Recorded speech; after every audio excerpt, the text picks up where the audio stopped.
So ayan mga kadrama-rama, alam ko pong inaabangan nyo po no, yung next na mangyayari po dito sa Abot Kami na Pangarap dahil sobrang nakaka-tense na nga po no, at saka nakaka-excite na nga din po talaga yung every episode na pinapakita talaga ni director dahil alam naman po talaga natin ngayon mga kadrama no, na talagang nagbabalik itong si Moira na kung saan nagpapanggap lamang po siya na siya si Morgana Go, na kung saan hindi daw niya po alam. Natatawa nga ako minsan mga kadrama sa pinapakita ni director ngayon dahil nga po sa talagang inalintulad nga po itong si Morgana Go doon kay Alice Go na kung saan naging viral nga po yan doon sa husgado nga po noon yung time na ni-interview siya. Natawa ako sa concept ng director dito sa Abot Kamay na Pangarap na kung saan alam naman po talaga natin mga kadrama no, na talagang kamukhang kamukha talaga ni Morgana itong si Moira. Kaya itong mga taniyag, kahit sila Annalyn, sila Giselle, sila Lynette, talagang hindi makapaniwala na si Morgana Go ay siya nga na si Morgana, pero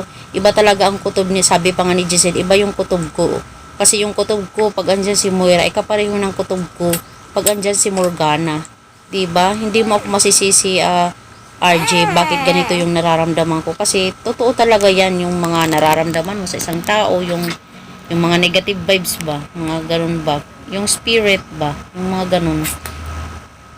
So mga kadrama, alam naman po talaga natin na talagang nag-usap nga po itong si Moira as Morgana at saka yung nanay niya na si Miss Chantal na hindi daw nila ipapaalam kay Zoe yung katotohanan na siya si Moira dahil ayaw nga po nilang isama itong si Zoe sa kanilang mga plano. Pero alam mo, ikaw bilang isang nanay, pag nakita mo yung anak mo, hindi mo talaga mapipigilan hindi mo talaga sabihin yung katotohanan, diba? Possible talaga sabihin talaga ni Moira, hindi niya talaga makaya na makita niya si Zoe na ganun yung sitwasyon. Diba, andyan ka nadadamay sa iyong anak, bahala na lang kung ano yung pwede mangyari. So sasabihin dito ni Zoe pag nakita niya itong si Morgana, hindi talaga sasabihin talaga ni Zoe na si Morgana yan dahil nararamdaman talaga niya na mami niya yan. Diba, sasabihin niya na, ma'am, buhay ka.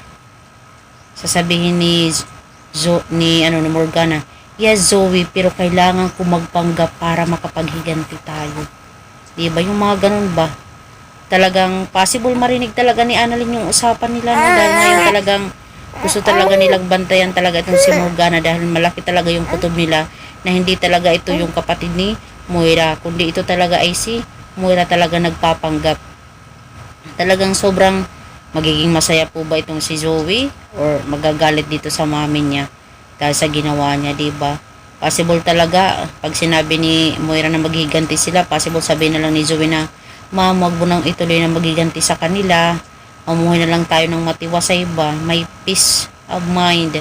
Kasi iba talaga mga kadrama no, yung mananatili kang naninirahan dito sa mundo na mayroon ka talagang peace of mind kaysa talaga yung wala kang peace of mind, diba? Mas pipiliin mo pa talaga yun. So yun lang po mga kadrama, maraming salamat again sa iyo palaging marunong. Huwag niyo pong kalimutan na i-like, i-share, tsaka subscribe yung aking channel. Bye!